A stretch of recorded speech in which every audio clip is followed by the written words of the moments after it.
Alléluia, alléluia, alléluia. Je vous salue dans le glorieux et précieux nom de notre Seigneur Jésus-Christ. Voici votre émission hebdomadaire Analyse. Mais rappelez-vous, quand vous et moi, nous avons défini cette année comme l'année de la connaissance. Je le répète, 2019, année de la connaissance. Voici l'analyse des textes du Bénin pour le dimanche 27 janvier 2019. Les textes sont 1 Roi 12 de 13 à 16 et Hébreux 12 de 25 à 29. La commission culturelle et liturgique nous a donné comme thème « Gardez-vous de refuser d'entendre la voix du Seigneur ».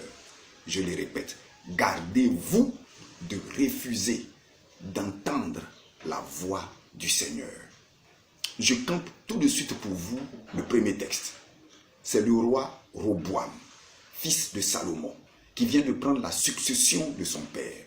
Pour bien diriger, il veut s'attacher les conseils de deux groupes. Le groupe des anciens et le groupe des jeunes qui ont été élevés avec lui. Le verset 13 nous dit très clairement qu'il a laissé tomber le conseil des anciens et qu'il a opté pour le conseil des jeunes. Il n'a pas pris en compte le conseil des anciens, mais plutôt il a pris en compte le conseil des jeunes. Cela rejoint le deuxième texte en son verset 25. La Bible nous dit « Gardez-vous de refuser d'entendre la voix du Seigneur ». Si vous refusez d'entendre Dieu, il y a des conséquences dramatiques. Deuxièmement, nous passons alors aux conséquences. Le verset 16 du premier texte nous dit que sur 12 tribus, 10 tribus se sont retirées de Roboam et se sont allés faire leur royaume avec à leur tête Jéroboam. Donc vous voyez, quand vous refusez d'entendre et d'écouter la parole de Dieu, il y a retrait, il y a rejet, il y a abandon. Entre nous, si tu parles à quelqu'un une fois, 2 fois, 3 fois, tu lui parles jusqu'à 10 fois, tu prends de ton temps et qu'à la fin il ne t'écoute pas, qu'est-ce que tu fais? Tout simplement, tu le laisses tomber et tu regardes les conséquences qui vont arriver. Verset 25 de la deuxième lecture, Hébreux 12. On dit, si vous refusez d'entendre la voix de Dieu, vous n'échapperez pas à quoi? À la colère de Dieu. Écoute-moi bien, tous ceux qui ont refusé d'écouter Dieu ont tous subi une conséquence destructrice et dramatique. Écoute-moi, pour le deuxième texte, où est-ce que le peuple a refusé d'écouter Dieu? Cela se trouve dans l'Ancien Testament. Exode 19, à partir du verset 16, le verset 18 au verset 20. Et je le lis pour vous. Exode 19, lisons le verset 16. Le 3e jour au matin, il y eut des tonnerres, des éclairs et une épaisse nuée sur la montagne. Le son de la trompette retentissait fortement et tout le peuple qui était dans le camp fut saisi d'épouvante. Nous allons au verset 18. La montagne du Sinaï était toute en fumée parce que l'Éternel y était descendu au milieu du feu. Cette fumée s'élevait comme la fumée d'une fournaise et toute la montagne tremblait avec violence. Verset 20. Ainsi l'Éternel descendit sur la montagne de Sinaï, sur le sommet de la montagne. L'Éternel appela Moïse sur le sommet de la montagne et Moïse monta. Allons au chapitre suivant, chapitre 20, à partir du verset 18. Écoutez bien ce qui va se passer. Tout le peuple entendait les trompettes, les tonnerres et le son de la trompette. Il voyait les flammes de la montagne fumante. À ce spectacle, tout le peuple tremblait et se tenait dans l'éloignement. Allons-y au verset 20. Moïse dit au peuple, ne vous effrayez pas, car c'est pour vous mettre à l'épreuve que Dieu est venu, et c'est pour que vous ayez sa crainte devant les yeux, afin que vous ne péchiez point. Le peuple resta encore une fois dans l'éloignement. Mais Moïse s'approcha de la nuée. C'est le verset 19 qui m'intéresse. Le peuple dit, il dit à Moïse, parle-nous toi-même et nous t'écouterons. Mais que Dieu ne nous parle point. Ils n'ont pas dit que Dieu ne nous parle plus ou que Dieu ne nous parle pas. Il dit que Dieu ne nous parle point. Après point, il y a quoi? Il n'y a plus rien. C'est un refus que Dieu ne nous parle point. On ne veut plus entendre Dieu. C'est trop dur à supporter. Ce Dieu est trop terrible. On ne veut plus. Qu'il ne nous parle point. Un point, un trait. Alors où le peuple était? Je vous pose la question. Où il était? Alors le peuple se tenait dans l'éloignement. Quand quelqu'un est dans l'éloignement, il est où? Il est loin. Loin du regard. Loin des yeux. Tu ne l'entends pas, tu l'entends à peine. C'est ça. Quand on refuse d'entendre Dieu, on est où? On est dans l'éloignement. Si toi et moi, nous refusons d'entendre Dieu, nous sommes dans l'éloignement. Dieu nous entend à peine. Dieu nous voit à peine. Nous ne sommes plus dans la couverture de Dieu. Regarde le même verset 21 du chapitre 20 d'Exode. On dit, mais, c'est bien une contradiction, le peuple se tenait dans l'éloignement, mais Moïse, donc c'est tout à fait le contraire, Moïse s'approcha de Dieu. Moïse est monté sur la montagne. Moïse s'approcha de Dieu. Mon frère, prends Exode 10, verset 3. Tu comprendras. Dieu dit, je serai sanctifié par ceux qui s'approchent de moi. Autrement dit, plus tu t'approches de Dieu, plus tu te sanctifies. Donc Moïse est en train de gravir la montagne pour s'approcher de Dieu. Donc au fur et à mesure que Moïse s'approche de Dieu, Moïse se sanctifie. Ceux qui se sanctifient, c'est ceux qui s'approchent de Dieu. Maintenant, prends Jean 17, verset 17. Il dit, ta parole les sanctifie. Donc, qu'est-ce qui nous sanctifie au fur et à mesure que nous montons vers Dieu? C'est sa parole. Maintenant, si tu refuses d'entendre cette parole, tu es comment? Tu n'es pas sanctifié. Tu es impur. Tu es livré aux démons. Tu es livré à Satan. Tu es livré à toutes sortes de calamités. Voilà en quoi ce que le texte nous demande. Voilà ce que le comité nous demande. De refuser. De ne pas refuser d'entendre Dieu. Exode 19, verset 20-21. On dit Moïse, Dieu a appelé Moïse et Moïse est monté au sommet de la montagne. Je vous pose la question, où était le peuple? En bas. Où était Moïse? Au sommet. Ça vous rappelle rien? Ça me rappelle Matthieu. Matthieu 5, verset 1. Jésus vit la foule et il monta sur la montagne. Vous voyez, Jésus est sur la montagne. Le peuple est au bas. Quels sont ceux qui se sont approchés de Dieu? Pas le peuple, les disciples. Les disciples ont demandé quoi? Explique-nous. Donc c'est celui qui a envie de comprendre. Celui qui a envie de connaître, qui s'approche. Il s'approche de quoi? De la parole. Il s'approche de la vérité. Donc en d'autres termes, il est en train de se sanctifier. Troisièmement, pour quelle raison Dieu n'est pas content quand nous rejetons sa parole? Pourquoi Dieu n'est pas content quand nous ne l'écoutons pas? Cela se trouve dans 1 Samuel. Allons-y. 1 Samuel 15. Je le prends pour vous. 1 Samuel, oui je l'ai. 1 Samuel 15. À partir du verset 22. 1 Samuel 15, verset 22. Samuel dit, l'Éternel trouve-t-il du plaisir dans les holocaustes et les sacrifices comme dans l'obéissance à la voix de l'Éternel? Voici, l'obéissance vaut mieux que les sacrifices et l'observation de sa parole vaut mieux que les graisses des béliers. En d'autres termes, laisse-moi te le dire en français très simple. Pour Dieu, l'obéissance est plus que le sacrifice. Sacrifier, c'est bien. Faire des dons de remerciement, donner à Dieu, c'est bien. Mais il dit, si tu obéis à sa voix, c'est mieux.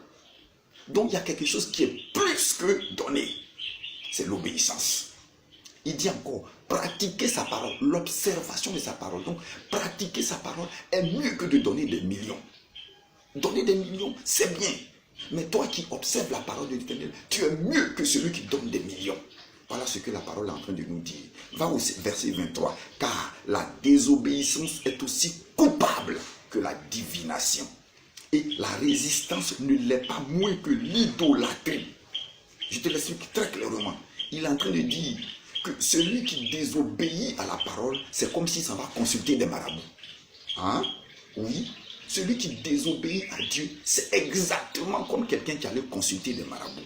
Il dit, celui qui résiste, Dieu t'a dit, ne fais pas ça, tu fais. Dieu a dit, ne te marie pas, tu te maries. Dieu a dit, ne prends pas tes travaux, tu peux. Dieu a dit, aime ton frère, tu peux. Il dit, celui qui désobéit, c'est comme s'il est en train d'adorer un fétiche.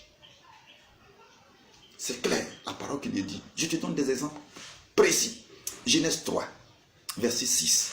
Ève a mangé du fruit et en a donné à son mari. Ils ont désobéi alors à la parole de l'Éternel. Verset 8 de Genèse 3.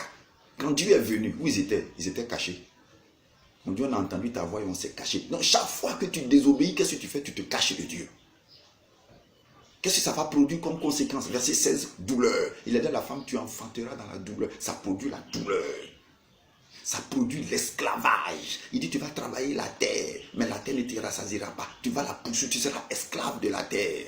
Verset 19, la mort va s'attacher à toi. Verset 23, l'Éternel les chassa du jardin. Donc chaque fois que nous désobéissons à la parole de Dieu, nous sommes soustraits de la présence de Dieu. Deuxième exemple, Caïn, Genèse 4, verset 7. Dieu lui dit, si tu agis bien, tu relèves ton visage. Si tu agis mal, le péché se couche à ta porte. Caïn a tué son frère cependant. Verset 11, Dieu dit, la terre elle-même te maudira. Donc en fait, tu deviens l'ennemi de la terre. C'est la terre qui te donne à manger. Et si la terre te maudit, c'est-à-dire la terre ne te produira plus ce qu'elle va te donner.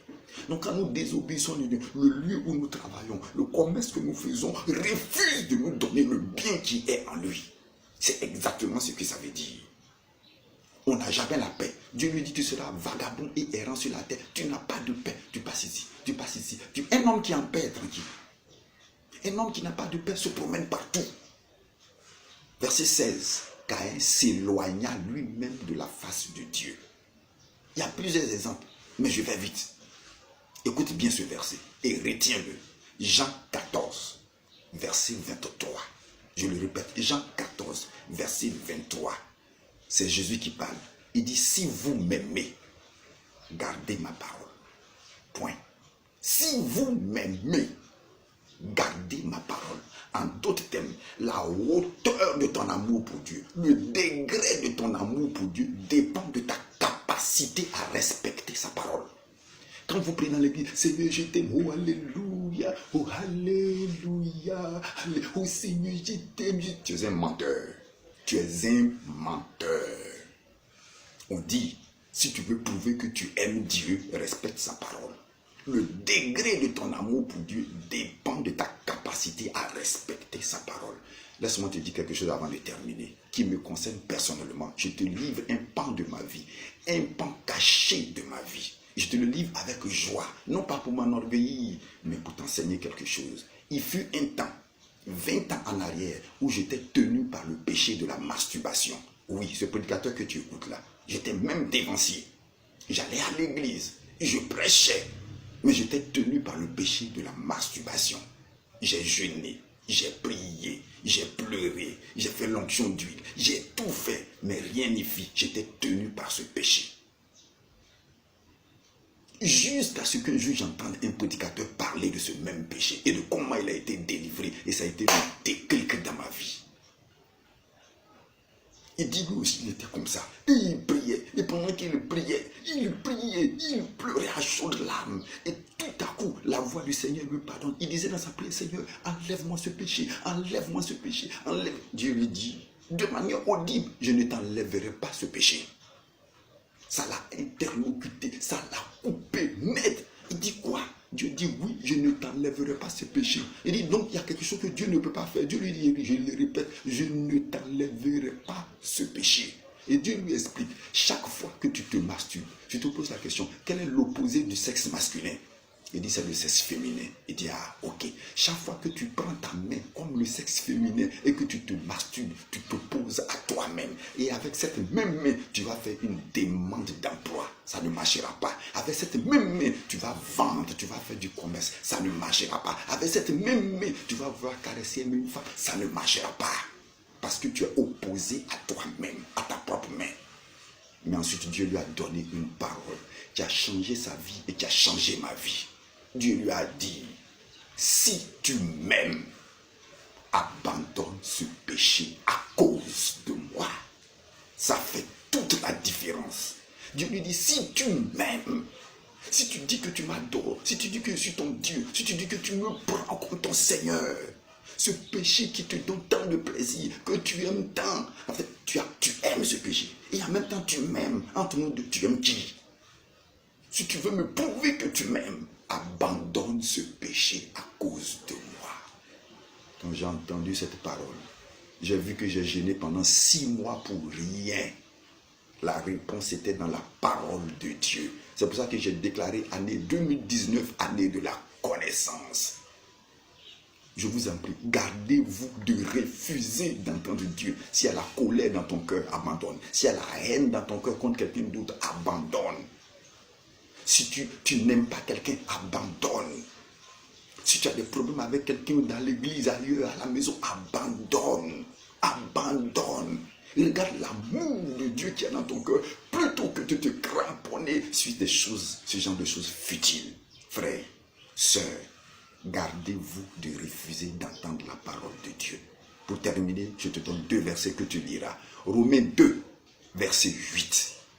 Et Tite 1, verset 16. Que Dieu vous bénisse. Amen.